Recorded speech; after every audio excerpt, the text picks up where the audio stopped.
ഞാനിന്നിപ്പോൾ വന്നിരിക്കുന്നത് ഞാൻ വളരെ ആഗ്രഹിച്ച ഒരു സുദിനത്തിലേക്കാണ്. എന്ന് പറഞ്ഞാൽ ആറന്മുള വള്ളസദ്യക്ക് വള്ളത്തെ കയറി, അതായത് നമ്മുടെ പള്ളിയോടത്തെ കയറി ആറന്മുള ഭഗവാനെ കാണാൻ വേണ്ടിയിട്ട് പോകണമെന്ന് ഭയങ്കര ഒരു ആഗ്രഹമായിരുന്നു. അപ്പോൾ ഇന്ന് അത് സ്ഥാപിക്കാൻ പോവാണ്. ഞാൻ ഇവിടെ പള്ളിയോടത്തിൽ കയറി നേരെ ആറന്മുള വള്ളസദ്യക്ക് വേണ്ടിയിട്ട് പോവാണ്. ഓക്കെ, അപ്പോൾ നമുക്ക് നേരെ പള്ളിയോടത്തിൻ്റെ അടുത്തോട്ട് പോകാം.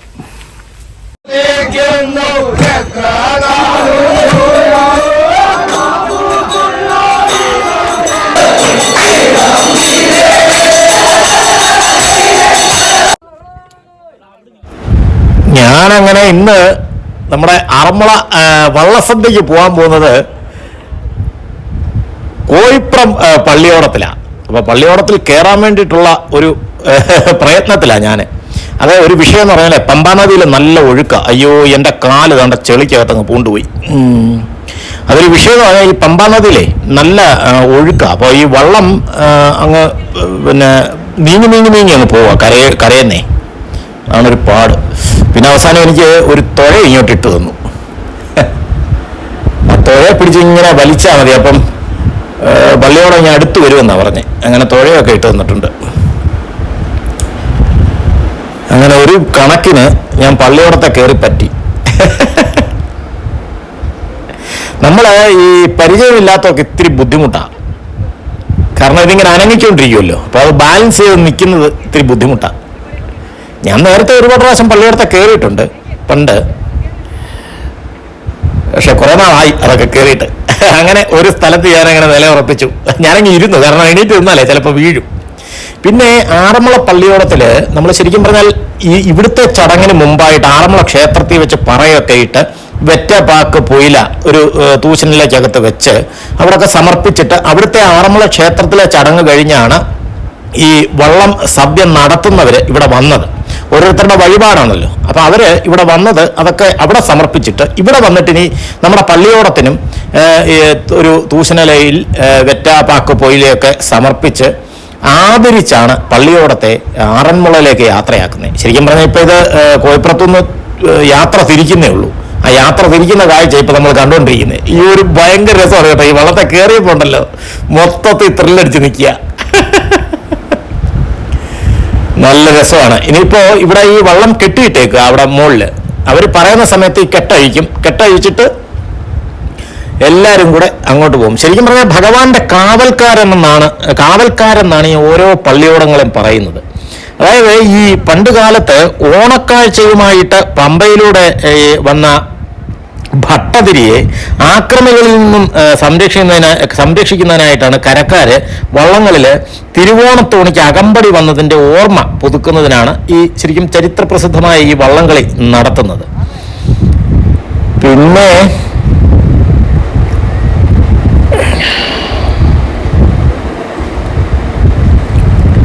ശരിക്കും ഈ കാട്ടൂർ മങ്ങാട്ടില്ലത്ത് നിന്നാണ് തിരുവാറന്മുളയപ്പനുള്ള പിന്നെ തോണി, അതായത് ക്ഷേത്രത്തിലേക്ക്, അതായത് തിരുവോണത്തോണി വരുന്നത്.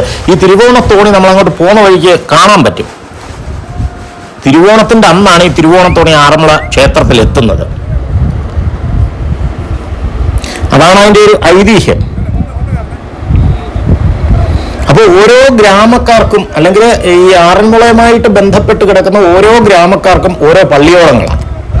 ഒരുപാട് പള്ളിയോടങ്ങളുണ്ട്. പണ്ട് ഏകദേശം ഒരു 52 ഒക്കെ ഉണ്ടായിരുന്നു പണ്ടേ. ഇപ്പം അതിലൊക്കെ ഒരുപാട് കൂടിക്കാണും. അങ്ങനെ വള്ളപ്പാട്ടുമൊക്കെ പാടി ഭഗവാനെ സ്തുതിച്ചുകൊണ്ട് ഞങ്ങളങ്ങനെ ഘോഷയാത്ര തുടങ്ങി. നാരായണ, കൊള്ളാം. ഇതൊരു പ്രത്യേക വൈബാണ് കേട്ടോ ഈ വള്ളപ്പാട്ട്. ഒന്നും പറയണ്ട, നല്ല രസമാണ്. ഏറ്റവും വലിയ കലാപരമായ, അതായത് കേരളത്തിന്റെ തനത് കലയെ വിളിച്ചോതുന്ന ഒരു ഒരു ഒരു വർണ്ണാഭമായ ഘോഷയാത്രയാണ്. അടിപൊളി.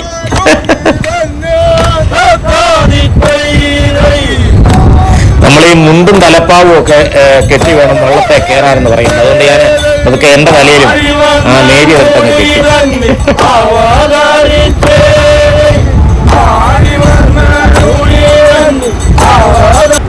ശരിക്കും നെടുമ്പ്രയാർ പള്ളിയോടമാണ് ആദ്യം നിർമ്മിച്ച പള്ളിയോടമെന്നാണ് പറയപ്പെടുന്നത്.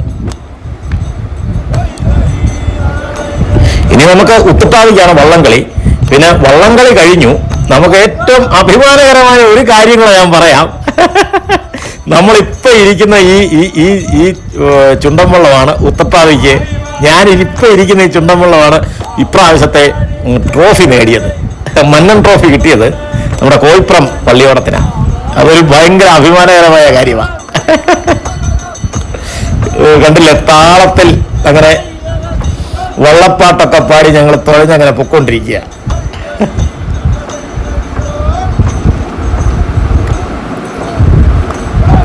ഇത് നല്ല ആയാസകരമായ ഒരു പരിപാടിയാണ് കേട്ടോ. നമ്മൾ ഈ വിചാരിക്കുന്ന നിസ്സാര കാര്യമല്ല. കാരണം ഇത് ശരിക്കും ഒഴുക്കിനെതിരായിട്ടാണ് നമ്മൾ തുഴങ്ങി പൊക്കോണ്ടിരിക്കുന്നത്. ഒത്തിരി റിസ്ക് ആണ്.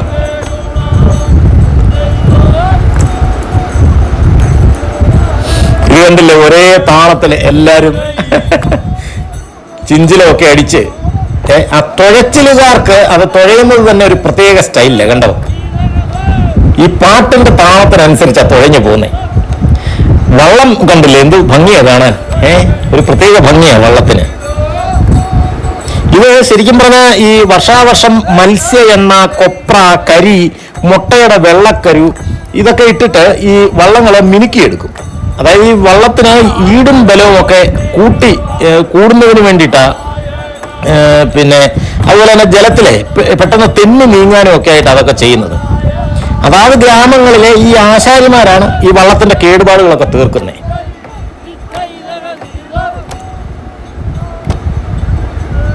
ശരിക്കും പറഞ്ഞുണ്ടല്ലോ, ഈ പള്ളിയോടങ്ങൾ എന്ന് പറയുന്നത് ഓരോ ഗ്രാമത്തിലെയും ആ ഗ്രാമത്തിലെ ജനങ്ങളുടെ ഒരു അഭിമാന സ്തംഭമാണ് ശരിക്കും പറഞ്ഞാൽ.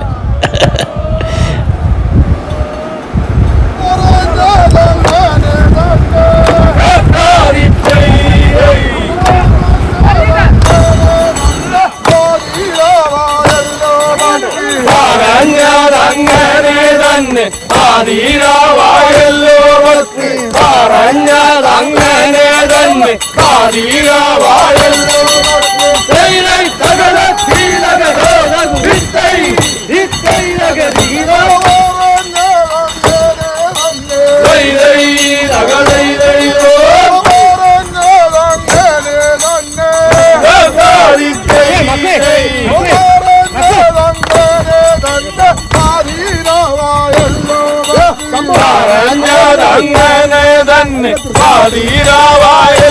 ഭക്തി പറഞ്ഞതങ്ങനെ തന്നെ പാതിരാവായല്ലോ ഭക്തി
പുതിയ വെള്ളമാണോ?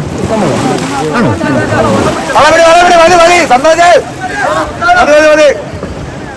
ഇത് കെട്ടിവെച്ചോളൂ. അതിനെ സ്വീകരിക്കാൻ വേണ്ടി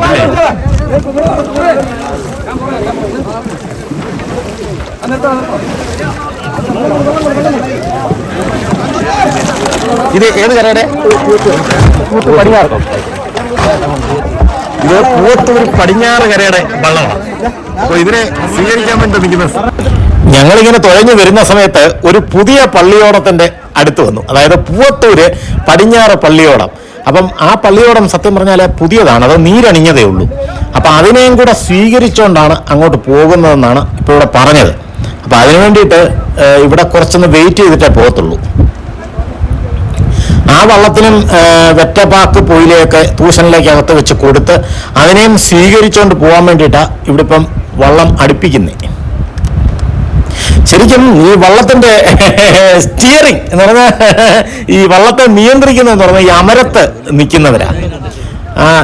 അമരം എന്ന് പറഞ്ഞാൽ ആ ബാക്കിൽ ഇങ്ങനെ പൊങ്ങി നിൽക്കുന്ന ആ ഭാഗം കണ്ടില്ലേ, അതാണ് ആ അമരത്ത് നിൽക്കുന്നവരാണ് ശരിക്കും ഇതിനെ നിയന്ത്രിക്കുന്നത്. അവരുടെ ഈ തുഴയെന്ന് പറയുന്നതൊക്കെ നല്ല നീളമുള്ള തുഴയാണ്.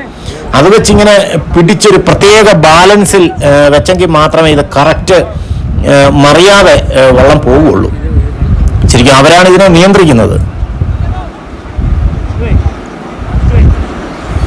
ഈ പുതിയ വള്ളത്തിന്റെ നിറം കണ്ടില്ലേ, അത് കറുപ്പല്ല കേട്ടോ, തടിയുടെ കളർ തന്നെ. അതിന് എനിക്ക് തോന്നുന്നു ആദ്യം ഒന്ന് നീരണിയിച്ചിട്ട് ഭഗവാനെ കൊണ്ട് സമർപ്പിച്ചതിന് ശേഷം തിരിച്ചു വന്ന് അത് മുമ്പേ പറഞ്ഞതുപോലെ പല സാധനങ്ങളും ഒക്കെ ഇട്ട് അതിനെ മിനുക്കി റെഡിയാക്കി എടുക്കുമായിരിക്കും. അങ്ങനെയായിരിക്കും ഇതിന് കറുപ്പ് വീഴുന്നത്. അതെല്ലാം വെള്ളത്തിൽ കിടക്കുമ്പോൾ ഇതിനൊരു കറുപ്പ് കളർ വരുമല്ലോ. ഇത് നമ്മൾ ഇറങ്ങി വന്നപ്പോൾ ഈ വള്ളപ്പുര ഉണ്ട് അവിടെ. ഈ വള്ളപ്പുരയിൽ ഇത് കയറ്റി വെക്കും എല്ലാവരും. അത് ഒരു രസകരമായ കാഴ്ചയാണ്. ഇതിനെ ഉന്തി വള്ളപ്പുരയിലോട്ട് കയറ്റി വെക്കും. മഴയൊന്നും നനയാതെ മോളി ഷീറ്റൊക്കെ ഇട്ട് വളരെ കാര്യമായ രീതിയിൽ ഇതിനെ സംരക്ഷിക്കുന്നത്.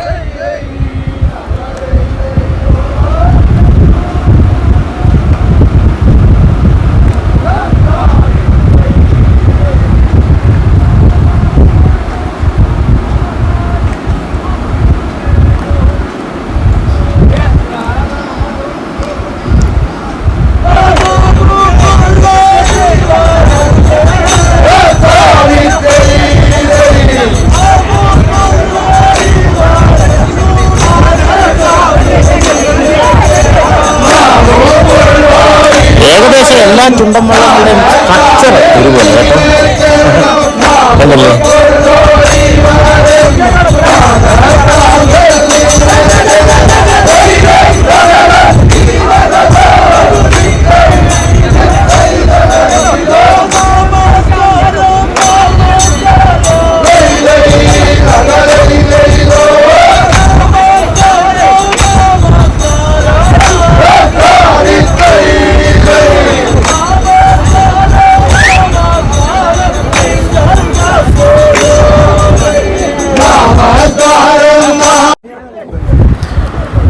ഇവിടെ ഇപ്പൊ ശരിക്കും പറഞ്ഞാൽ ഈ പൂവത്തൂർ പടിഞ്ഞാറ് കരയെ സ്വീകരിക്കാൻ വേണ്ടിയിട്ടാണ് ഇവിടെ വന്നതെങ്കിലും അവരുടെ വള്ളം അല്ലെങ്കിൽ പള്ളിയോടം ഇതുവരെ പൂർണ്ണമായിട്ടും തയ്യാറായില്ല. അതായത് പുറപ്പെടാൻ തയ്യാറായില്ല. അപ്പോൾ അതൊരു ചെറിയ ബുദ്ധിമുട്ടാണ്. അപ്പോൾ ഒരുപാട് നേരം നമുക്കിവിടെ വെയിറ്റ് ചെയ്യാനും പറ്റത്തില്ല. അപ്പം അതുകൊണ്ട് അവരിനിയിപ്പോൾ വേറെ ഏതെങ്കിലും പുറകെ വരുന്ന പള്ളിയോടം അവരെ സ്വീകരിച്ചുകൊണ്ട് വന്നോളും എന്നുള്ള നിലപാടാണ്. കുറേ നേരം ഇവിടെ വെയിറ്റ് ചെയ്തായിരുന്നു കേട്ടോ. അപ്പോൾ നമ്മുടെ പള്ളിയോടം അങ്ങനെ അവരെ സ്വീകരിക്കുന്ന പരിപാടി മാറ്റി. നമ്മളിനിയിപ്പോൾ അങ്ങ് ആറന്മുളയ്ക്ക് പോവാം. അല്ല രക്ഷയില്ല, കാരണം നമ്മളിവിടെ വന്നാൽ നമ്മളും ലേറ്റ് ആകും. അപ്പോൾ ആ ഒരു ബുദ്ധിമുട്ടുള്ളതുകൊണ്ട് നമ്മൾ നേരെ യാത്ര അങ്ങ് തിരിച്ചു. അപ്പോൾ ഇനിയിപ്പം പുറകെ വരുന്ന ഏതെങ്കിലും പള്ളിയോടം അവരെ സ്വീകരിച്ചുകൊണ്ട് വന്നോളും. അങ്ങനെയാണ് ഇവിടെ സാധാരണ രീതിയിൽ അങ്ങനെയാണ് ചെയ്യാറ്. ഞാനും പതുക്കെ ഒന്ന് എണീറ്റ് നിന്ന് കേട്ടോ. ഇപ്പം കയറി കുറേ സമയം ആയപ്പോഴത്തേനും എനിക്കും ഏകദേശം ഒരു ബാലൻസ് ഒക്കെ ആയി തുടങ്ങി. അയ്യോ, ഭയങ്കര ത്രില്ലിംഗ് ആണ് കേട്ടോ. ഇത് ഒരു പ്രാവശ്യമെങ്കിലും ഒന്ന് അനുഭവിച്ചെങ്കിലേ നമ്മൾ ഇതിൻ്റെ ഒരു എഫക്റ്റ് മനസ്സിലാകത്തുള്ളൂ.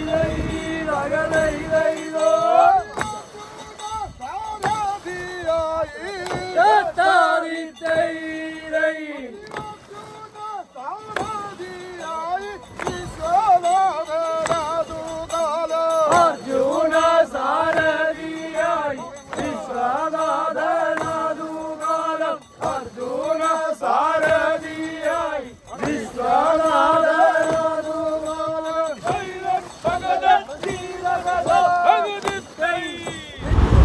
അങ്ങനെ ഇടയ്ക്ക് വെച്ച് ഞാനും ഒരു തുഴയെടുത്ത് പതുക്കെ ഒന്ന് തുഴഞ്ഞു നോക്കി, ക്യാമറയൊക്കെ ഒരാളെ ഏൽപ്പിച്ചിട്ട്. എനിക്കും ഒരാഗ്രഹം ഒന്ന് തുഴയാൻ വേണ്ടിയിട്ട്. അയ്യോ കൊള്ളാം.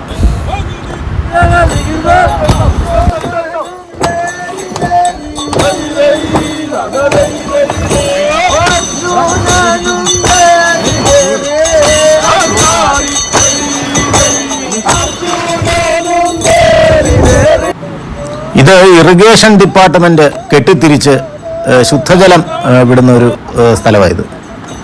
അതുകൊണ്ട് അവിടെ ഞങ്ങൾ വന്നപ്പോഴേ ഈ നീർനായ എന്ന് പറയുന്നൊരു സാധനം ഉണ്ടല്ലോ, അത് നമ്മളെ ഉപദ്രവിക്കുന്ന സംഗതിയാണ്. അതങ്ങനെ കരയിൽ കയറി കിടക്കുന്നു. അയ്യോ, ഞാനീ ഇവിടെയൊക്കെ കണ്ടിട്ടുണ്ട്, നമ്മുടെ മ്യൂസിയത്തിലൊക്കെ ഈ സാധനത്തിനെ കണ്ടിട്ടുണ്ട്. അതുകൊണ്ട് ഇപ്പൊ നമ്മള് ഒരു പാലത്തിനടിയിലോട്ടാണ് ഇപ്പൊ കയറിക്കൊണ്ടിരിക്കുന്നത് കേട്ടോ. ഇത് ശരിക്കും പറഞ്ഞാൽ ഈ പാലത്തിന്റെ 2 തൂണുകളിലും തട്ടാതെ വളരെ സേഫായിട്ട് വേണം ഇതിനെ അങ്ങോട്ട് കൊണ്ടുപോകാനായിട്ട്. അതിന് ശരിക്കും പറഞ്ഞാൽ എല്ലാവരും ഒരുപോലെ പരിശ്രമിച്ചെങ്കിലേ അത് കറക്റ്റ് അതിനെ അടിയിൽ കൂടെ പോകത്തുള്ളൂ. ഇത് റിസ്ക്കാണ്, കാരണം ഒഴുക്കുള്ളതുകൊണ്ടേ വള്ളം ചിലപ്പോൾ ആ ഒഴുക്കിന്റെ ഗതിക്ക് അനുസരിച്ച് നീങ്ങിച്ചെന്ന് ചിലപ്പം അവരോട് തട്ടാനുള്ള സാധ്യതയുണ്ട്. അപ്പൊ എല്ലാവരും ഒരുപോലെ ഒന്നിച്ച് തുഴഞ്ഞ് ഇപ്പൊ കണ്ടോ അവനെ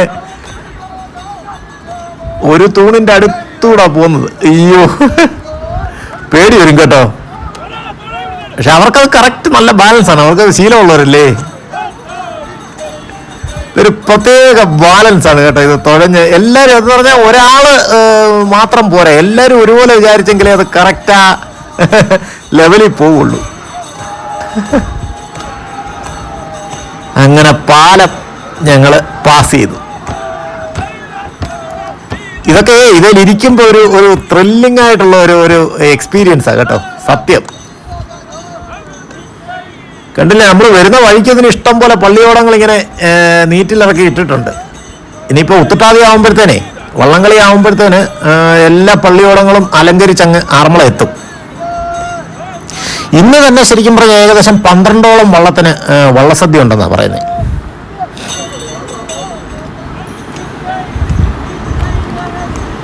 ഞങ്ങൾ ഏകദേശം ആറന്മുളയിലോട്ട് അടുക്കാറായി, പാർത്ഥസാരഥി ക്ഷേത്രത്തിനോട് അടുക്കാറായി.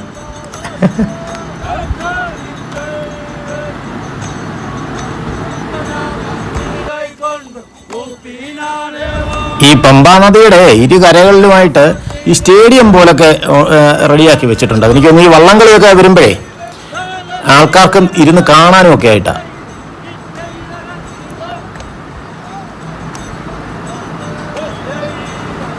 അടിപൊളി. നമ്മളങ്ങനെ ഏകദേശം ആറന്മുള ക്ഷേത്രത്തിന്റെ അടുത്തെത്തി.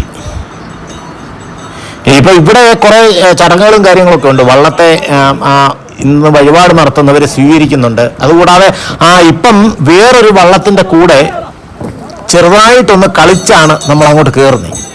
അപ്പൊ അവിടെ നിർത്തിയിട്ടിരുന്ന ഒരു വള്ളത്തേല് ഇപ്പൊ നമ്മളും അവരും കൂടെ ചേർന്ന് ഒന്ന് തുഴഞ്ഞ് കളിച്ചിട്ടാ ഇനിയിപ്പം കരയ്ക്കോട്ടടുപ്പിക്കുന്നത്. ഈ വള്ളംകളിക്ക് ഇങ്ങനെ ഇഷ്ടം പോലെ വള്ളങ്ങൾ ഇങ്ങനെ നിരന്നേ, നമ്മൾ ഈ ഓട്ട മത്സരത്തിനൊക്കെ നിൽക്കുന്ന പോലെ നിന്നിട്ടാണ് തുഴഞ്ഞു പോകുന്നത്, ഫ്ലാഗ് ഓഫ് ചെയ്തിട്ട് തുഴഞ്ഞു പോകുന്നത്. അത് ഒരു ഭയങ്കര കാഴ്ചയാണ് അതൊക്കെ. ഇത് പക്ഷെ മത്സരമല്ലല്ലോ, അതുകൊണ്ട് ജസ്റ്റ് ഒരു ഘോഷയാത്ര പോലെ പോവാണ്. അതുകൊണ്ട് മത്സരമൊന്നുമല്ല. പക്ഷെ മറ്റേത് വള്ളം കളിക്കുകയാണെങ്കിൽ മത്സരമാണല്ലോ. അപ്പോൾ തുഴച്ചിലൊക്കെ എന്ന് പറഞ്ഞാൽ ഭയങ്കര തുഴച്ചിലായിരിക്കും. ഇപ്രാവശ്യം എന്തായാലും നമ്മുടെ ഞാൻ ഇപ്പൊ ഇരിക്കുന്ന പള്ളിയോടം തന്നെ കപ്പ് നേടിയല്ലോ. അതെനിക്കും ഒരു അഭിമാനമാണ്. ഭഗവാന്റെ അനുഗ്രഹം. ഈ ഒരു ഭയങ്കര ഭക്തിസാന്ദ്രമായ ഒരു അനുഭൂതിയാണ് കേട്ടോ, സത്യം. വല്ലാത്തൊരു എക്സ്പീരിയൻസ് ആയിപ്പോയി എനിക്ക്. സദ്യക്ക് വേണ്ടിയിട്ട് ഭഗവാന്റെ അടുത്തോട്ട് നമ്മൾ അടുത്തോണ്ടിരിക്കുക.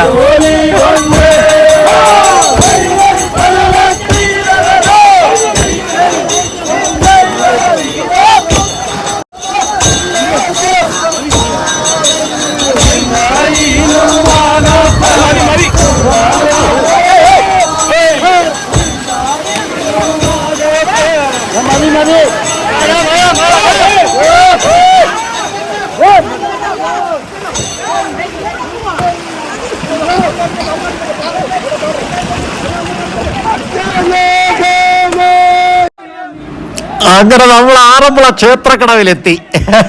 ഇനിയിപ്പോൾ വള്ളം ഇവിടെ നിർത്തിയിട്ടിരിക്കുക. ഇനിയിപ്പോൾ അങ്ങോട്ട് തുഴഞ്ഞ് അടുപ്പിക്കണം. അതിനോട് ചേർത്ത് അടുപ്പിച്ചെങ്കിലേ നമുക്ക് ഇറങ്ങാൻ പറ്റുള്ളൂ. ഇഷ്ടം പോലെ വള്ളങ്ങളാണ്. ഞാൻ പറയില്ലായിരുന്നു 12 പള്ളിയോടത്തിന് ഇന്ന് സദ്യയുണ്ട്. അപ്പം അതുകൊണ്ട് ഇഷ്ടം പോലെ പള്ളിയോടങ്ങളാണ് വന്നിരിക്കുന്നത്. അങ്ങനെ നമ്മൾ പള്ളിയോടത്ത് നിന്നിറങ്ങി ക്ഷേത്രക്കടവിൽ നിൽക്കുക. ഇനിയിപ്പോൾ കുറച്ച് സ്വീകരിക്കുന്ന ചടങ്ങും കുറച്ച് ആചാരങ്ങളും ഒക്കെ കഴിഞ്ഞിട്ട് നമ്മൾ ക്ഷേത്രത്തിന് ചെന്ന് പറയൊക്കെ ഇട്ട് ക്ഷേത്രത്തിന് 3 വലതും ഒക്കെ വെച്ചിട്ടാണ് നമ്മൾ പിന്നെ സദ്യക്ക് കയറുന്നത്.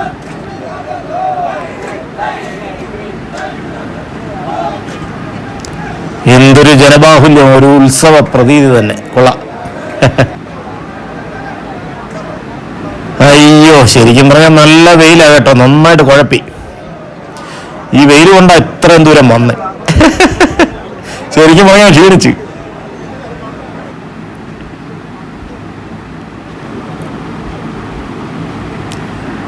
നമ്മുടെ എന്ന് പറഞ്ഞാൽ പല പള്ളിയോടങ്ങളുള്ളതുകൊണ്ട് നമ്മുടെ പള്ളിയോടക്കാരുടെ കൂടെ തന്നെ നിൽക്കണം. ഇല്ലെന്നുണ്ടെങ്കിൽ ചിലപ്പോൾ അങ്ങോട്ട് ഇങ്ങോട്ട് മാറിപ്പോവും. ഇത് ഞാൻ അന്ന് കാണിച്ചില്ലായിരുന്നു, അന്നത്തെ വീഡിയോയിൽ. ഓരോ പള്ളിയോടക്കാർക്കും പ്രത്യേകമായി സദ്യ ഓരോ ഒരുക്കിയിരിക്കുന്നതേ. അപ്പം അതാത് സ്ഥലങ്ങളിൽ വേണം നമുക്ക് കയറാൻ. അല്ലാതെ മാറിപ്പോയാൽ കുഴപ്പമൊന്നുമില്ല, പിന്നെ കണ്ടുപിടിക്കേണ്ടി വരും. കാരണം ഒരുപാട് ഓരോ പള്ളിയോടത്തിനും പ്രത്യേകം സദ്യാലയമാണ്. അപ്പോൾ അങ്ങോട്ട് മാറിപ്പോയി കഴിഞ്ഞാൽ പിന്നെ അടുത്ത സദ്യാലയം കണ്ടുപിടിക്കണമെന്നുണ്ടെങ്കിൽ ചിലപ്പോൾ 1 കിലോമീറ്ററോളം പോകേണ്ടി വരും.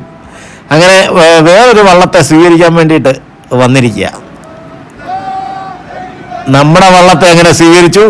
നമ്മൾ നേരെ ക്ഷേത്രത്തിനകത്തോട്ട് കയറുക. അത് ഈ ചെറിയൊരു പിന്നെ വാതിലാണ്. അപ്പം അത് ഇടിച്ച് വേണം അങ്ങോട്ട് അകത്തോട്ട് കയറാൻ. മിക്ക ക്ഷേത്രങ്ങളിലും ഉള്ളതുപോലെ തന്നെ. അങ്ങനെ നമ്മൾ ക്ഷേത്രത്തിനകത്ത് പ്രവേശിച്ചു. സത്യം പറഞ്ഞുണ്ടല്ലോ, എന്തോ ഭക്തിസാന്ദ്രമായ ഒരു അന്തരീക്ഷം എന്നറിയാമോ? ഒന്നും പറയണ്ട.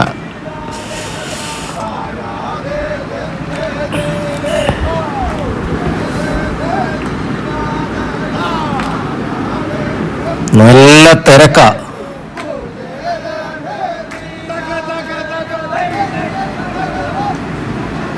ഈ ക്ഷേത്രത്തിന്റെ ഗോപുരത്തിനുള്ളിലോട്ട് കയറുന്ന കാര്യമാണ് ഏറ്റവും വലിയ പാട്. കാരണം അവിടെ നല്ല കൺജസ്റ്റഡ് ആയിട്ടിരിക്കുക. അയ്യോ, ഇടിച്ച് വേണം കയറാൻ.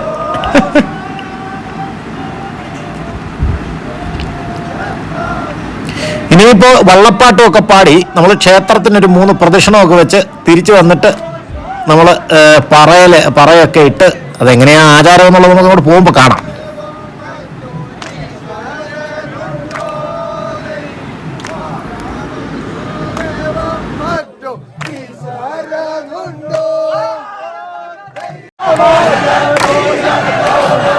ഇനിയിപ്പോൾ അമ്പലത്തിന് 3 വലത് വെച്ചിട്ടാണ് നമ്മൾ പറയിടുന്നത്. പറയിട്ടിട്ടാണ് സദ്യക്ക് കയറുന്നത്.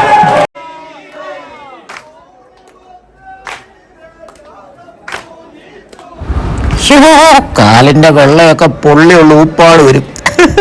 നല്ല ചൂടി കിടക്കുക കേട്ടോ. നമ്മൾ ഈ ശരിക്കും പിന്നെ ദോശക്കല്ലിലൊക്കെ ചവിട്ടത്തില്ലയോ? ദോശക്കല്ലൊക്കെ ചൂടാക്കിയിട്ട് അതേ ചവിട്ടുന്നൊരവസ്ഥയാണ്. നല്ല തിളച്ച് കിടക്കുക.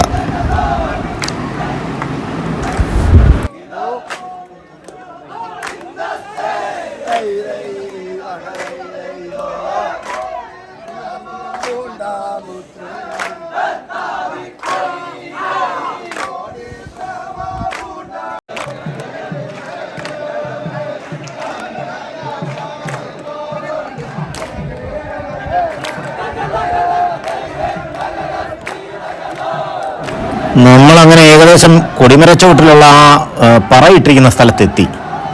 ഇനി അവിടുത്തെ ആചാരങ്ങൾ ഒന്ന് നമുക്ക് കാണാം. അതായത് മിക്ക വള്ളത്തിനും പറ ഇട്ട് വെച്ചിട്ടുണ്ട്. അതെനിക്ക് തോന്നുന്നു രാവിലെ ഇട്ടേച്ചാണ് അവർ പോയത്. കണ്ടില്ലേ? ഇനിയിപ്പോൾ അവിടെ നമ്മൾ പിന്നെ വെറ്റവാക്ക് പോയില്ല, അതായത് അവിടുന്ന് നമുക്ക് തന്നില്ലേ ആ വെറ്റവാക്ക് പോയില്ല, ഇവിടെ ഭഗവാന് കൊണ്ട് സമർപ്പിച്ചു. അതേപോലെ നമ്മൾ ഈ വന്ന വഴിക്ക് ഒരു തുഴ ഇങ്ങനെ ഒരാളിങ്ങനെ പിടിച്ചോണ്ടാണ് വന്നത്, ഒരു കുട്ടി. എന്നിട്ട് ആ തുഴയും വാങ്ങിച്ച് ആ പറയുടെ അവിടെ വെച്ചു, മുത്തുക്കുടയൊക്കെ അതിൻ്റെ താഴെ കൊണ്ടുവച്ചു. അവരവരുടെ പറയുടെ താഴെ അവരവരുടെ തുഴയും മുത്തുക്കുടയും ഭഗവാന് സമർപ്പിച്ച് താലപ്പൊലിയൊക്കെ ഇഷ്ടം പോലെ അവിടെ ഇരിപ്പുണ്ട്. അതായത് ഈ താലപ്പൊലി പിടിച്ചാൽ നമ്മൾ താലപ്പൊലിയും കൊണ്ടാണ് സ്വീകരിക്കുന്നത്. താലപ്പൊലി എന്ന് പറഞ്ഞാൽ ഒരു പാത്രത്തിൽ ഇങ്ങനെ പൂവും അതേപോലെ തന്നെ വിളക്കും ഒക്കെ വെച്ചിട്ട് താലപ്പൊലി കൊണ്ട് സ്വീകരിച്ചുകൊണ്ട് വന്നിട്ട് അപ്പോൾ ഒരു കുറേ കാണും അത് താലപ്പൊലികൾ. അപ്പോൾ അത് കൊണ്ടുവന്ന് അതും അവിടെ ഇങ്ങനെ നിരത്തി വെച്ചിട്ടുണ്ട്, നല്ല ഭംഗിയുണ്ട് കാണാൻ. എന്നിട്ട് ഇവിടെ നിന്ന് കുറേ നേരം വള്ളപ്പാട്ടുണ്ട്. എന്നിട്ടാണ് നമ്മൾ പ്രദക്ഷിണം വയ്ക്കാൻ പോകുന്നത്. അത് കഴിഞ്ഞിട്ട് പിന്നെ നേരെ സദ്യാലയത്തിലോട്ട്.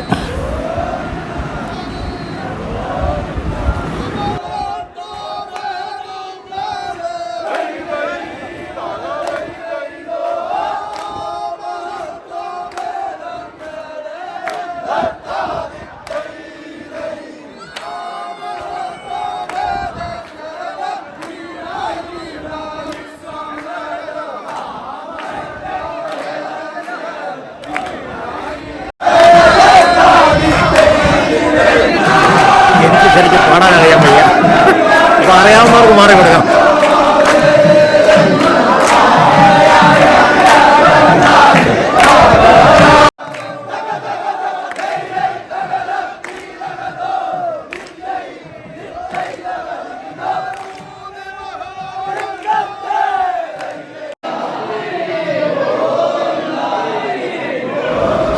അങ്ങനെ വെല്ലവിധ ഇടിച്ചു കുത്തി നമ്മള് സദ്യാലയത്തിൽ കയറി കേട്ടോ. എന്നോ തിരക്കാണെന്നറിയാമോ. പിന്നെ ഞാൻ ഈ വള്ളത്തെ വന്നതായതുകൊണ്ട് നമുക്ക് പെട്ടെന്ന് കയറാൻ പറ്റി. ഇനി ഇവിടെ ഭഗവാനെ സ്മരിച്ചുകൊണ്ട് നമ്മൾ എഴുന്നേറ്റ് നിന്ന് കുറച്ചു നേരം അവർ വള്ളപ്പാട്ട് പാടും. അപ്പം എല്ലാവരും അത് എഴുന്നേറ്റ് നിൽക്കണം. ഈ വള്ളത്തെ വന്നവർക്കാണ് ആദ്യം നമുക്ക് അകത്ത് കയറാൻ പറ്റുന്നത്. അത് കഴിഞ്ഞിട്ട് പിന്നെ ഈ വള്ളസദ്യ നടത്തുന്നവർ ക്ഷണിച്ചിട്ടുള്ള അവരുടെ ബന്ധുക്കളെയൊക്കെ കയറ്റും. അവർക്കാണ് ഫസ്റ്റ് പന്തി സദ്യ. 64 കൂട്ടം കറികൾ കൊണ്ടുള്ള വിഭവ സമൃദ്ധമായ വള്ളസദ്യ കണ്ടില്ലേ. 64 കൂട്ടമാണ്.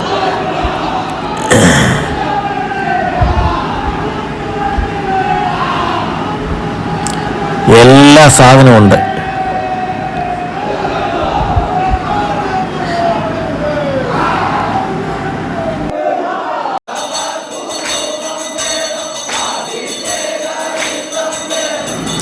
ആദ്യം അഭിഷേക തീർത്ഥം, അതാണ് നമുക്ക് ആദ്യം തരുന്നത്. അത് കഴിഞ്ഞിട്ട് പിന്നെ ഭഗവാന്റെ നിവേദ്യ പ്രസാദം പായസം, അത് കഴിഞ്ഞിട്ടാണ് ചോറ് വിളമ്പി തുടങ്ങുന്നത്. ഇത് ശരിക്കും പറഞ്ഞാൽ ഈ വള്ളക്കാര് വള്ളപ്പാട്ട് പാടി എന്ത് ചോദിക്കുന്നോ അതവർക്ക് കൊടുക്കണമെന്നാണ്. അതൊരു പ്രത്യേക രീതിയിലാണ് അവർ, അതിനൊരു പാട്ടാണ് ശരിക്കും പറഞ്ഞാൽ. അത് കേൾക്കാൻ തന്നെ ഒരു പ്രത്യേക രസമാണ്. ഓരോന്നും അവർ ചോദിക്കും. ശർക്കര ഉണ്ട, ഭഗവാനുള്ള ഉണ്ട ശർക്കര കൊണ്ടുപോവാ, പിന്നെ അതേപോലെ തന്നെ പാള കോട്ടി അതിൽ തൈര് കൊണ്ടുപോവാ എന്നൊക്കെ ഇങ്ങനെ ചോദിക്കും. ചോദിക്കുന്നതിനനുസരിച്ച് ഇങ്ങനെ വന്നുകൊണ്ടിരിക്കും. ഈ ഒന്നും പറയണ്ട, ഒരു പ്രത്യേക ഭംഗിയാണ്. സത്യം പറഞ്ഞാൽ നമ്മൾ ജീവിതത്തിലെ ഒരു തവണയെങ്കിലും ആറന്മുള വള്ളസദ്യ ഉണ്ടിരിക്കണം. അത് നമ്മൾ ആസ്വദിച്ചിരിക്കണം. അതിൻ്റെ ഭക്തിസാന്ദ്രമായ അനുഭവം നമ്മൾ അനുഭവിച്ചിരിക്കണം. കൊള്ളാം.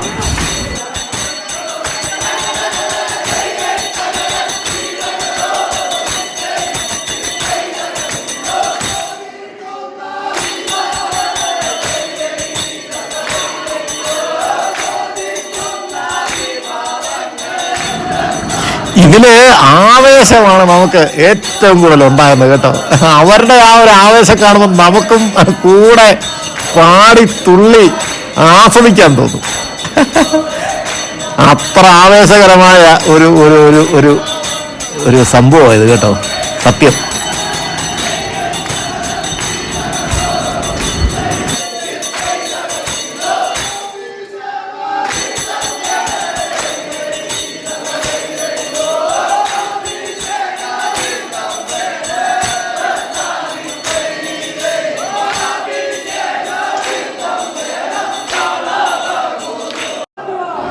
ഇപ്പം പാട്ട് പാടി ഓരോന്നും ചോദിക്കുന്നത് നമുക്ക് കേൾക്കാം. നല്ല രസമാണ്.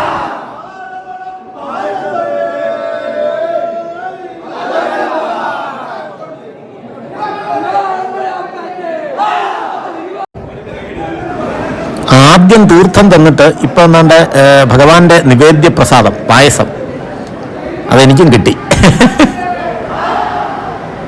ഇനിയാണ് ചോറ് വിളമ്പുന്നത്.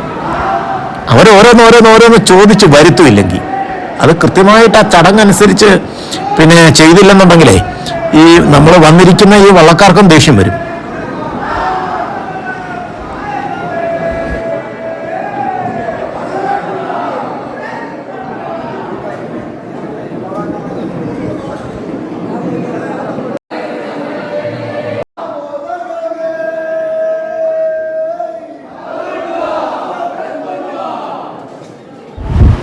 അങ്ങനെ നമുക്കും ചോറ് വരുന്നുണ്ട്. ചോറ് വിളമ്പി തുടങ്ങി. ഇനിയിപ്പോ നമുക്ക് സദ്യ ഒന്ന് കാണാം. എല്ലാ വിഭവങ്ങളും ഉണ്ടെന്നുള്ളതാണ്.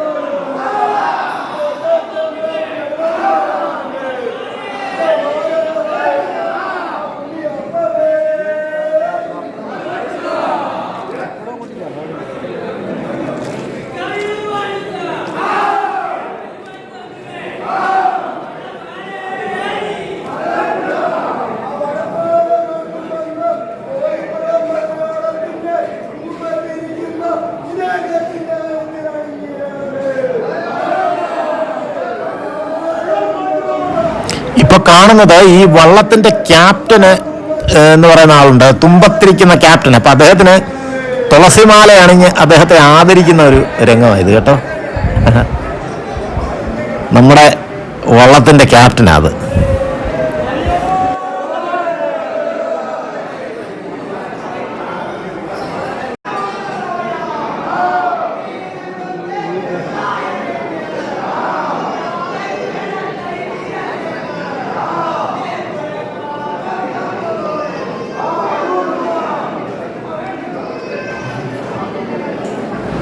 ഒന്നും പറയാനില്ല, നല്ല കിടിലൻ സദ്യ.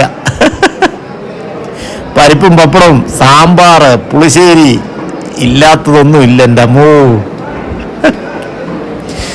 എനിക്കൊരു ചെറിയ പ്രശ്നം എന്ന് പറഞ്ഞാൽ എൻ്റെ കൂടെ ക്യാമറ പിടിക്കാൻ ആരും ഇല്ലായിരുന്നു കേട്ടോ. ഞാൻ ഒറ്റയ്ക്ക് ഇരുന്നുണ്ടാ, കാരണം ക്യാമറ പിടിക്കാൻ ആളെ കൂടെ കയറ്റാൻ പറ്റൂല, കാരണം അത്രയ്ക്ക് തിരക്കായിരുന്നു. സാധാരണ ഒരു ആദ്യത്തെ തവണയൊക്കെ വന്നിരുന്നെങ്കിൽ ഇത്രയും റിസ്ക് ഇല്ലായിരുന്നു. കണ്ടില്ലേ, അത് ഓരോന്നോരോന്നോരോന്നവർ ചോദിക്കുകയാണ്. ചോദിക്കുന്നതിനനുസരിച്ച് അവർക്ക് കൊണ്ടുവന്ന് വിളമ്പി കൊടുക്കുക. അയ്യോ, നല്ല ക്ഷീണിച്ചു. പായസം തന്നെ 4 കൂട്ടം പായസം ഞാൻ ഇപ്പൊ തന്നെ കുടിച്ച്. അടപ്പായസം, പാൽപ്പായസം, പിന്നെ പഴം പായസം, എന്തൊക്കെയാന്ന് അറിഞ്ഞൂടെ എൻ്റെ അമ്മൂ.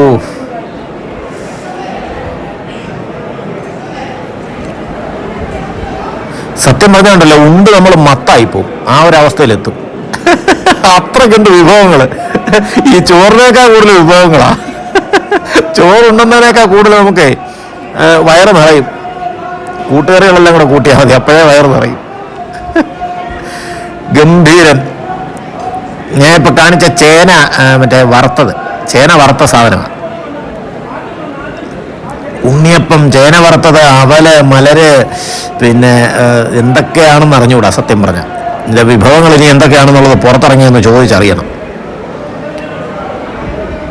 എൻ്റെ വയറ് പൊട്ടാറായി. കണ്ടില്ലേ, അവര് വേറെന്തോ സാധനം വള്ളപ്പാട്ട് പാടി ചോദിച്ചതാ. അപ്പൊ അതുകൊണ്ടൊന്ന് വിളമ്പുന്ന കാഴ്ചയാ. എൻ്റെ പൊന്നോ, അടിപൊളി എക്സ്പീരിയൻസ്. എൻ്റെ പൊന്നോ, ഒരു നിവൃത്തിയില്ല. നല്ല വെയിലും നല്ല ചൂടും, തറയൂടെ നടക്കാൻ വയ്യ. ഞങ്ങൾ വള്ളസദ്യ കഴിഞ്ഞ് പുറത്തിറങ്ങിയപ്പോൾ സീനായത് കേട്ടോ. നല്ല ചൂടാ തറയില്, വണ്ടി കിടക്കുന്ന ഈ ഓട്ടമാണ്. വിശാല തള്ളത്തോട് കയറിയുന്നു. എന്റെ പൊന്നു.